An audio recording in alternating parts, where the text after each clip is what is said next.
नमस्कार दोस्तों। दिल्ली में इस समय चुनावों की बयार चल रही है और चुनावों के बयार में बहुत नाटकीय मोड़ आते दिख रहे हैं। कांग्रेस अलग से लड़ रही है और केजरीवाल अलग से लड़ रहे हैं।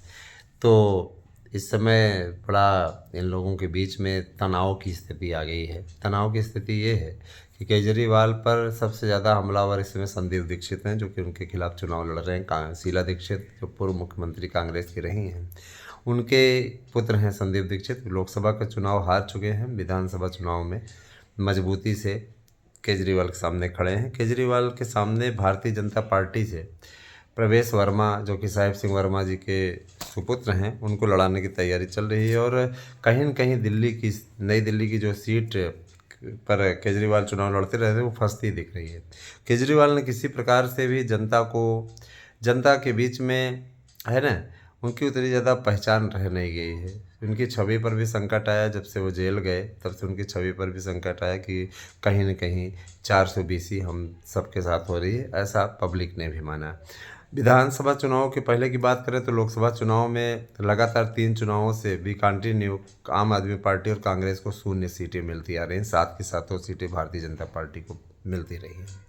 भाजपा का वोट प्रतिशत भी 33% से ज़्यादा हमेशा बना हुआ है। विधानसभा चुनाव में भी, लोकसभा चुनाव में ये 50 के पार पहुंच जाता है।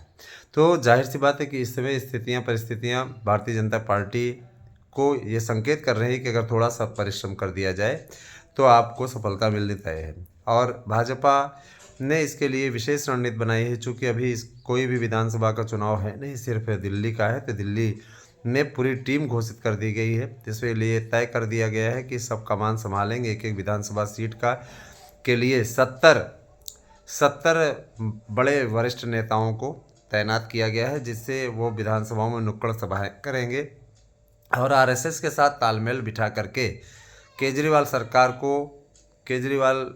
की जो सहयोगी हैं, है ना, आतिशी मार्लेना, उनकी सरकार को उखाड़ फेंकने का काम करेंगे। तो आरएसएस के साथ तालमेल ने अच्छा रिजल्ट दिखाया। और लोक लुभावन वादे तो आप लोगों ने महाराष्ट्र में आपने देखा कितना बढ़िया परफॉर्म किया भारतीय जनता पार्टी ने, जबकि लोकसभा चुनावों में किस प्रकार का परफॉर्मेंस था जब आरएसएस ने साथ नहीं दिया था। तो आरएसएस की पूरी टीम लग गई है कि दिल्ली में हर हाल में भारतीय जनता पार्टी के 27 साल के सूखे को दूर करना। तो आरएसएस की टीमें इस समय शाखाओं का संचालन कर रही हैं और वहाँ पे जनता के में जागरूकता फैला रही हैं। और रही बात यह कि देखिए, लोक लुभावन वादे, तो इसके लिए रामवीर सिंह बिधूड़ी को लगाया गया है, जो कि भाजपा के वरिष्ठ दिल्ली के नेता हैं। और मनोज तिवारी मृदुल को लगाया गया है। निश्चित रूप से मनोज तिवारी भी इस समय पूर्वांचल के वोटरों को आकर्षित करने के लिए लगे हुए हैं। तो भाजपा ने पूरी टीम बना कर रखी हुई है। प्रवेश वर्मा को दिया है जिम्मेदारी, है ना। और केजरीवाल के योजनाओं पर जो एलजी हैं, उनके द्वारा जिस तरीके से स्पष्टीकरण दिया जा रहा है, जिस प्रकार से विज्ञप्ति निकाली जा रही है, अभी महिला सम्मान योजना के अंतर्गत जाकर के ज़बरदस्ती केजरीवाल ने फार्म भरवा दिया, है ना। एलजी को जारी किए करना पड़ा कि भैया ऐसी बात नहीं है, इस तरीके की अगर स्थिति होगी तो कैसे काम चलेगा, ऐसी कोई योजना ही नहीं है। और सबसे बड़ी चीज़ है कि अभी केजरीवाल पे कार्रवाई भी होने वाली है, क्योंकि केजरीवाल इस समय सत्ता में नहीं है ना। सरकार उनकी ज़रूर है लेकिन सत्ता में नहीं है। मुख्यमंत्री आतिशी मारलोना है और जा करके ज़बरदस्ती फार्म भरवा रहे हैं, मनमानी तरीके से कार्य कर रहे हैं। तो एक तरीके से अगर देखा जाए तो इनके खिलाफ संदीप दीक्षित ने शिकायत भी की है और इस पर जांच भी चल रही है। इस पर रिपोर्ट भी 2-3 दिन में आ जाएगी, तो इस पर कड़ी कार्रवाई होने की पूरी स्थिति बन रही है। केजरीवाल चाह रहे हैं कि हम इस समय जेल जाएं और हेमंत सोरेन की तरह सहानुभूति पा जाएं। तो हेमंत सोरेन की बात और थी। हेमंत सोरेन को मैया भूया योजना के अंतर्गत कुछ ज़्यादा सफलता मिली, अब उसका पैसा देना भी उनके लिए दूभर हो रहा है। क्योंकि देखिए, ये फ्री की योजनाएं हैं दोस्तों। चाहे आप देख लीजिए, कर्नाटक सरकार ने खजाना खाली कर दिया है। पंजाब सरकार के साथ भी ऐसा है, लोग फ्री का उड़ा करके। तो मैं ये नहीं कहता, महाराष्ट्र में भी ऐसी योजनाएं हैं। तो भैया देखिए, कहीं की भी ये योजनाएं हों, फ्री की योजनाएं बंद होनी चाहिए। तो इस पर सुप्रीम कोर्ट को कार्रवाई करनी चाहिए। सुप्रीम कोर्ट और मामलों पर संज्ञान लेता है, तो इस पर संज्ञान क्यों नहीं ले रहा है? ये अपने आप में सुप्रीम कोर्ट को विचार करना चाहिए। सुप्रीम कोर्ट न्याय का मंदिर है, सबसे बड़ा मंदिर है, तो वहाँ पे निश्चित रूप से अगर ऐसा हो जाता है तो बेहतरीन रहेगा। फ्री की योजनाओं पे रोक लगनी चाहिए, कोई भी योजनाएं हो। लेकिन अब ये जैसे केंद्र सरकार चलाती है भाई, उसके अंतर्गत तो योजनाएं जारी ही रहेंगी, है ना। निःशुल्क खाद्यान्न वाला तो ये तो उनको देना ही होगा, क्योंकि जिस चीज़ से जिस जो कानून बना हुआ है खाद्य वितरण वाला, उसके अंतर्गत तो भाई उनको ये चीज़ें उपलब्ध करानी पड़ेगी। ये हमेशा से चला आ रहा है। 1991 में भी जब नरसिम्हा राव प्रधानमंत्री थे उस समय भी चला आ रहा था। तो ये सारी चीज़ें हैं दोस्तों। मैं ये चीज़ ज़रूर कहना चाहूँगा कि आने वाला समय, है ना, दिल्ली विधानसभा चुनावों में भारतीय जनता पार्टी की स्थिति को मजबूत करता जा रहा है। और आम आदमी पार्टी की बौखलाहट इसी बात से सामने आ रही है।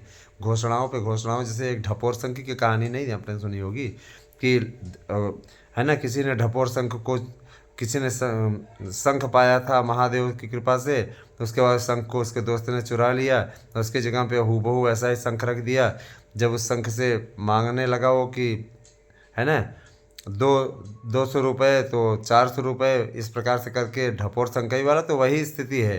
केजरीवाल के हाथ में इस समय कुछ नहीं है, लेकिन केजरीवाल घोषणा पे घोषणा कर रहे हैं। चुनाव ने उनकी बौखलाहट सीधे सामने आ रही है और उनका ये कहना उनकी हार की ओर सीधे संकेत कर रहा है कि संदीप दीक्षित भाजपा से मिले हुए हैं, भाजपा और कांग्रेस मिल चुकी है और हमें हराने के लिए प्रयास करिए। इंडिया गठबंधन का हिस्सा भाजपा है क्या, है ना।